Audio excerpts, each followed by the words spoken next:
দীর্ঘ রাজনৈতিক অধ্যায়ের বহু চড়াই উতরাই পেরিয়ে জাতীয় পর্যায়ে বড় দায়িত্ব পেলেন আরিফুল হক চৌধুরী। 2 দশকেরও বেশি সময় আগে সিলেট সিটি কর্পোরেশনের 18 নম্বর ওয়ার্ডের কাউন্সিলর হিসেবে যাত্রা শুরু।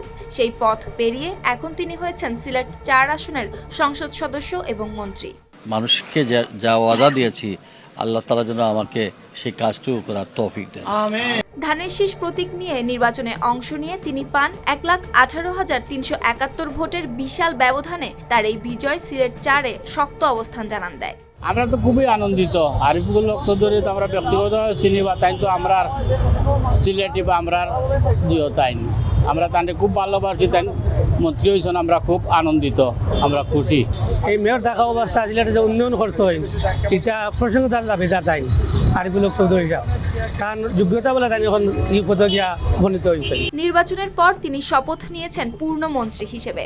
প্রবাসী কল্যাণ ও বৈদেশিক কর্মসংস্থান মন্ত্রণালয়ে দায়িত্ব পেয়েছেন তিনি। গ্লিটারের টুইন লেমন ও অ্যান্টিব্যাকটেরিয়াল ফর্মুলা বাসনকে চকচকে জীবাণুমুক্ত করে আমাদের দেয় গ্লিটার গ্যারান্টি। এর আগে 2003 সালে কাউন্সিলর নির্বাচিত হওয়ার পর নগর উন্নয়ন ও পরিকল্পনা কমিটির চেয়ারম্যান হিসেবে দায়িত্ব পালন করে আসছিলেন।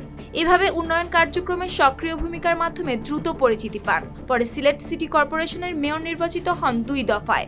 111 প্রেক্ষাপটে কারাবরণও করেন, কিন্তু পরবর্তীতে রাজনৈতিক অবস্থান পুনর্গঠন করে আবারও মূলধারায় ফিরে আসেন তিনি।